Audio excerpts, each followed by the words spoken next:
Sabe, de onde vêm as ideias da teologia? Como é que se constrói todo um sistema de crenças? Bom, não é por acaso, viu? A teologia é montada a partir de fontes bem específicas, quase como um arquiteto que usa projetos e materiais para erguer um prédio. E hoje a gente vai mergulhar exatamente nesses blocos de construção.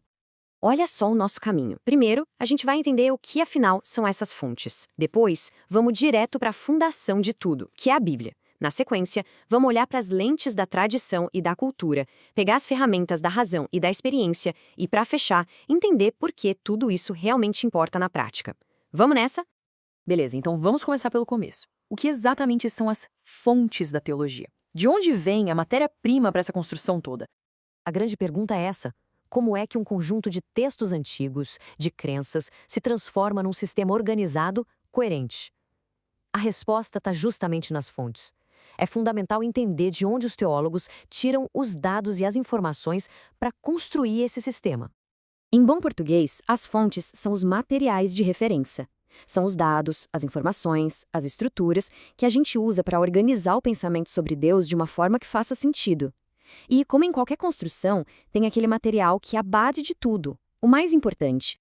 E isso nos leva direto para o alicerce de toda a teologia cristã. Se a teologia fosse um edifício, a Bíblia seria o projeto fundamental, aquele que não dá para negociar.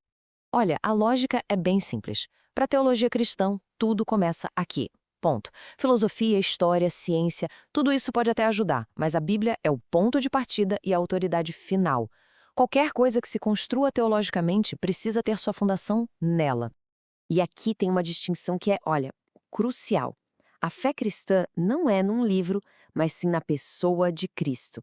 A Bíblia é o registro sagrado e principal sobre essa pessoa. Isso é super importante porque evita uma espécie de idolatria do texto, sabe? Mantém o foco em Cristo. E as Escrituras funcionam como a fonte autorizada que aponta para ele. Certo, então a gente já estabeleceu o projeto fundamental, mas o fato é que ninguém olha para um projeto com os olhos totalmente neutros. A gente sempre usa um conjunto de lentes que acaba moldando o que a gente vê. E esse é o ponto-chave. É simplesmente impossível chegar num texto sagrado sem ser influenciado pela nossa bagagem. Nossos valores, nossa cultura, a tradição de onde a gente vem, tudo isso entra na equação. E essas influências vêm de vários lados. Tem a tradição da nossa comunidade de fé, tem a cultura da época em que o texto foi escrito e, claro, o nosso próprio contexto cultural hoje. E é aí que a coisa fica complexa e fascinante, porque tradições diferentes podem levar a interpretações bem distintas do mesmo texto. Por exemplo, entender a cultura dos tempos bíblicos não é um convite para a gente sair repetindo os costumes deles, mas sim uma ferramenta para compreender por que eles agiam daquela forma. A ideia é entender, não imitar. Bom, além das lentes, a gente também usa ferramentas para trabalhar com esse material todo. E as duas principais ferramentas para construir a teologia são a razão e a experiência. Essa é uma pergunta que aparece muito, né? Será que existe um conflito entre fé e razão? A teologia responde com o sonoro não. Pensa bem, o simples ato de ler, interpretar e organizar os pensamentos sobre as Escrituras já é um baita exercício de razão. O apóstolo Paulo, por exemplo, ele fala sobre prestar um culto racional. A razão não é inimiga da fé. Na verdade, é uma ferramenta que o próprio Deus nos deu para que a fé seja vivida de forma consciente e inteligente. E a outra ferramenta é a experiência. E isso vale tanto para a história da igreja como um todo, quanto para a nossa trajetória pessoal de vida. As coisas que acontecem, os aprendizados, os eventos que a gente vive, tudo isso se torna uma fonte que informa como a gente entende e aplica os conceitos da teologia no dia a dia. Tá bom, mas e aí? Para que passar por todo esse processo de construção?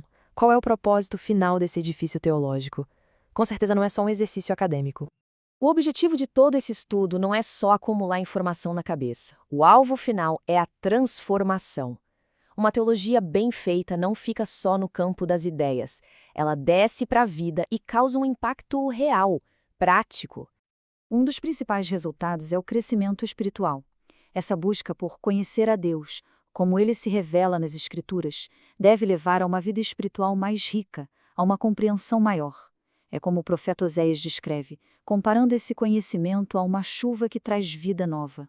Outro resultado é a segurança. Sabe, entender os fundamentos da fé produz firmeza, paz e esperança. É o que o apóstolo Paulo fala em Romanos. A justificação pela fé nos dá paz com Deus e nos firma na graça. Essa segurança nos permite, como diz o Salmo 23, andar pelo vale mais escuro sem temer mal algum. E por fim, o objetivo maior, a transformação espiritual, ou o que a fonte chama de aperfeiçoamento. A ideia é simples. O contato com essas fontes deve nos tornar pessoas melhores. Hoje um pouquinho melhor do que ontem. É um processo contínuo, de buscar refletir mais amor, mais paz, mais bondade. E isso tudo nos leva a uma reflexão final. Agora que a gente conhece os blocos, as lentes e as ferramentas, a pergunta que fica é: quais são as nossas lentes? Que tradições, que culturas e que experiências pessoais moldam a nossa forma de entender tudo isso? Tomar consciência disso já é o primeiro grande passo para uma compreensão muito mais profunda.